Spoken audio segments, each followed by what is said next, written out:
গাজলের সালাইডাঙ্গা অঞ্চলের ওপর দিয়ে বয়ে যাওয়া টাঙ্গুন নদীর জল ব্যাপকভাবে বাড়তে শুরু করেছে। নদীর জল ব্যাপকভাবে বৃদ্ধির ফলে সালাইডাঙ্গা অঞ্চলের মোহাম্মদপুর এলাকায় নদীর পাড়ের বাঁধ এবং রাস্তার ব্যাপক ফাটল ধরেছে।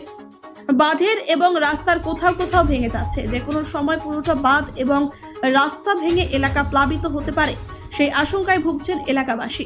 এই বাঁধ ভেঙে গেলে সালাইডাঙ্গা অঞ্চলের 8 থেকে 10টি গ্রাম প্লাবিত হবে এবং প্রচুর কৃষকদের জমির মাঠ ভেসে ফসল নষ্ট হয়ে যাবে।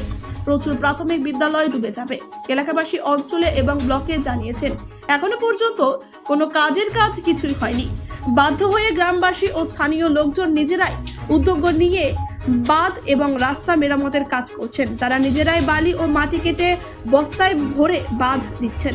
যে কোনো সময় বাঁধ এবং রাস্তা ভেঙে যেতে পারে, সেই চিন্তায় এলাকাবাসীদের রাতের ঘুম কেড়ে নিয়েছে। এই মরাটাঙ্গন নদীর বাঁধ এবং রাস্তা দিয়েছে প্রায় 8 থেকে 10টি গ্রামের লোকজন যাতায়াত করবেন জন্য।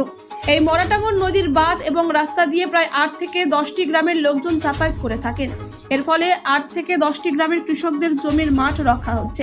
স্থানীয় লোকজনদের দাবি সরকারি আধিকারিকরা এসে পরিদর্শন করে দেখে যান, যাতে সরকারিভাবে দ্রুত কাজ হয়, সেই ব্যবস্থার দাবি জানাচ্ছেন তারা। এটা হচ্ছে মোহাম্মদপুর গ্রাম, সালাইডাঙ্গা অঞ্চল, ইমাননগর মৌজা, থানা গাজল, জেলা মালদা। সমস্যাটা কি? সমস্যাটা হচ্ছে আমাদের গ্রামের রাস্তা, মেন রাস্তা ভেঙে যাচ্ছে। এই রাস্তাতে ভেঙে গেলে প্রচুর জমি জায়গা, তারপরে হচ্ছে যোগাযোগ বিচ্ছিন্ন আমাদের দিয়ে। আরএলের স্কিম আছে, আরএলের স্কিম ভেঙে যাবে, ইলেকট্রিক ব্যবস্থা থাকবে না, দিয়ে প্রচণ্ড ইসের মধ্যে হয়ে যাবে। 7-8টা গ্রাম আছে। রাস্তাটা কবে ভেঙেছে?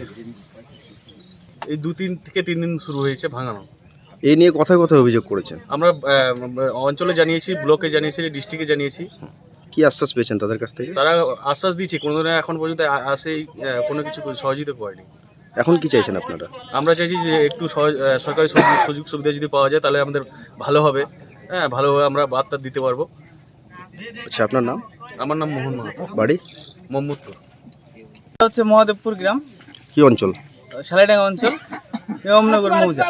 এই দেখতে পাচ্ছেন এই যে এখানে যে এরকম ভেঙে গেছে, আমরা অনেক দিন আগে থেকে আমরা জানাচ্ছি। হ্যাঁ, কোনো রকম কোনো কিছুতে কিছু হয় না।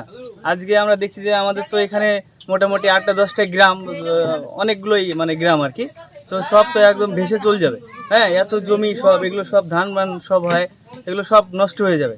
তো ওর জন্য আমরা গ্রামের লোকজন সব উদ্যোগ নিয়ে আমরা এই কাজটা করছি। আমরা কোনো বাইরের কোনো সাপোর্ট পাচ্ছি না। রাজনৈতিক দল বা নেতারা কেউ এসেছেন এখন পর্যন্ত? না, এখনো কেউ আসেনি। হ্যাঁ, আমরা সবাইকে জানিয়েছি। আমাদের এখানে পঞ্চায়েত আছে, পঞ্চায়েতও দেখে গেছে, কোনো কিছু কেউ কিছু করতে পারছে না, কেউ করছে না। অভিযোগ কোথায় কোথায় করেছেন? অভিযোগ আমরা কালকে অঞ্চলে জানিয়েছি, পঞ্চায়েতকে জানিয়েছি, তারপরে ব্লকে গেছিলাম কালকে। হ্যাঁ, ব্লক থেকে জানিয়েছি। এখন অবধি কি আশ্বাস পেয়েছেন সেখান থেকে? এখনো কোনো রকম আশ্বাস কিছু পাইনি। তখন দেখছি যে আমাদের, হ্যাঁ, নিজেরাই করছি, আমরা গ্রামবাসী মিলে সবাই মিলেই কাজ করছি। এটা কি চাইছেন এখন আপনারা? আমরা চাচ্ছি যে এটা তো কোনো রকম এখন আটকানোর মতো কিছু করতে হবে, নাহলে তো আমাদের এগুলো গ্রাম শেষ হয়ে যাবে একদম। এই যে রাস্তাঘাট যা আছে সব ছিন্ন বিচ্ছিন্ন হয়ে যাবে। এই যে এখানে ট্রান্সমিটার আছে, 2টো ট্রান্সমিটার আমাদের এই দুদিককার গ্রামের আর কি, সমস্ত এগুলো সব শেষ হয়ে যাবে। লাইন যোগাযোগ বিচ্ছিন্ন সব শেষ হয়ে যাবে। আচ্ছা, আপনার নাম? আমার নাম সঞ্জয় মণ্ডল, বাড়ি এইখানে মহাদেবপুর। কি করে ভাঙলো? এই যে নদীতে জলের চাপে বন্যা বাড়ছে, নদী দেখেন ভেঙে গেল। এই বিষয় নিয়ে কাউকে জানানো হয়েছে?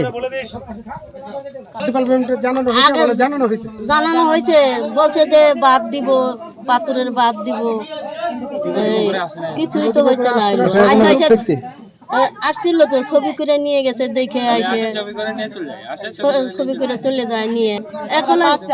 এখানে দেন এই রাস্তা যদি ভালো না করে, এই যে এই যত এই হাজার হাজার লোক, এই কৃষক লোক, এই বাড়িঘর ভেঙে গেলে মানুষ কি করে বাঁচবে?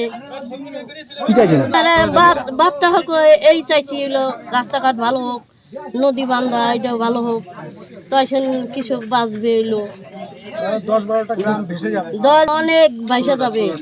এই মাঠে ধান কিচ্ছু হবে না, এলো ফসল হবে না। এলো আমার নাম হলো সরস্বতী সরকার, বাড়ি মহাদেবপুরি।